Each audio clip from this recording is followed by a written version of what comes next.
Calendar जारी हुआ है, अधीनस्थ कर्मचारी बोर्ड का कैलेंडर जारी हो चुका है और इस कैलेंडर के आधार पर आप सभी को पता है कि आगामी जो भर्ती परीक्षाएं होने वाली है उन सभी की डेट आ चुकी है। तो यहाँ पे सीटी 2024 की जब हम बात करें तो यहाँ पर ये इस सीटी 2024 के अंदर कौन कौन सी भर्तियों को शामिल किया जाएगा, ये सिलेबस क्या रहने वाला है, परीक्षा का पैटर्न क्या रहने वाला है, परीक्षा की तिथि और आपका कम समय जो बचा है इस समय में अधिकतम तैयारी किस तरीके से करें। तो जैसे कि आप सभी ने देखा होगा अधीनस्थ बोर्ड के जितने भी एग्जाम्स होते हैं उन सभी एग्जाम में आगे लिमिटेड टाइम मिलता है, आपको बहुत ज़्यादा समय नहीं दिया जाता एग्जाम के लिए। तो यहाँ पर देखो सबसे पहली चीज़ तो यहाँ पर एग्जाम की जो डेट है, तो आप लोग अगर बात करें यहाँ पे आप सभी को पता है कि अधीनस्थ का ये बोर्ड का जो समान पात्रता की जो ग्रेजुएशन लेवल का जो एग्जाम डेट आपका है तो वो आपका सितंबर में है। क्या कह रहे हैं ग्रेजुएशन आपके लेवल की जो एग्जाम डेट है आपके सितंबर में है। सितंबर में 21, 22, 23 और 24 सितंबर को आपका एग्जाम रखा गया है। तो जैसे कि आप सभी को पता है कि यहाँ पर पिछली बार आपके फॉर्म की संख्या कम थी, लेकिन इस बार लग रहा है कि फॉर्म की संख्या अधिक होगी, इसीलिए पहले से बोर्ड ने तैयारी करते हुए 4 दिन अगर बात करें एग्जाम की डेट रखी है। तो इसी तरीके से आपकी समान पात्रता परीक्षा के जो सीनियर सेकेंडरी आपकी लेवल की जो भर्ती है जिसमें 23, 24, ठीक है, 25 और 26 को रखा गया है। तो यहाँ पे देखो अगर आप एग्जाम की तैयारी कर रहे हो तो आपके लिए सीटी बहुत जरूरी है और बिना सीटी के हम आगे आने वाली किसी भी भर्ती परीक्षा में आप नहीं बैठ पाएंगे।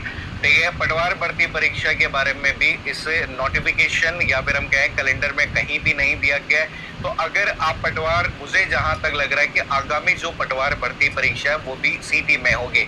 तो यहाँ पर इस वाले भाग में देखो आपका जो सामान्य हम कह रहे हैं कि सीनियर सेकेंडरी की बात करें तो सीनियर सेकेंडरी का आपका जो स्कीम है वो स्कीम क्या है। तो ये आपके एग्जाम की जब आप तैयारी कर रहे हो तो यहाँ पे सीनियर सेकेंडरी एग्जाम में जैसे कि अभी अगर बात करें एलडीसी है तो आगामी एग्जाम में जैसे आपके कौन कौन से एग्जाम हो सकते हैं, तो जैसे राजस्थान पुलिस कांस्टेबल का एग्जाम यहाँ पर आगे आगामी जो भर्ती है उसमें हो सकता है। तो ये आपके राजस्थान पुलिस कांस्टेबल का हो सकता है। इसके अलावा आरएसी आपका आरआईएसएफ की जो आपकी कांस्टेबल की जो भर्तियां हैं, ठीक है, वो भी भर्तियां यहाँ पे ग्रेजुएशन लेवल में हो सकती है। एग्जाम का जो पैटर्न आपका यहाँ पर है, आपका प्रश्नों की संख्या 150 है, 300 अंकों का ये पेपर होगा, 3 घंटे का पेपर होगा। तो याद रखिए कि यहाँ पर सीटी के अंदर नेगेटिव मार्किंग नहीं है, सीनियर सेकेंडरी लेवल का होगा।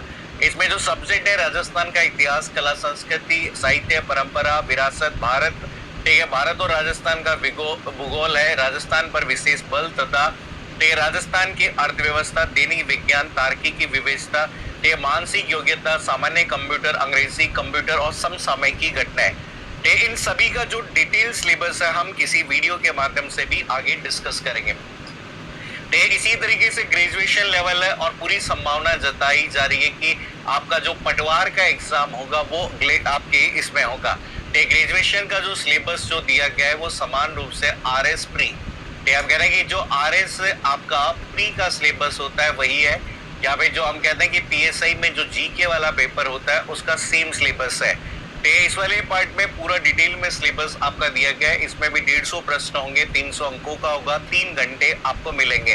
तो जो भी विद्यार्थी देखो सीटी की तैयारी करना चाहते हैं वो अभी से लग जाइए। सीटी तैयारी अगर आप करना चाहते हैं तो आपका मेन फोकस होना चाहिए राजस्थान जीके पर, ठीक है, इंडिया जीके पर, आपका हिंदी, इंग्लिश, गणित, ठीक है, विज्ञान, आपके ये सभी सब्जेक्ट आपके इंपॉर्टेंट हैं। इन सभी सब्जेक्ट को हम डिटेल में पढ़ना चाहिए।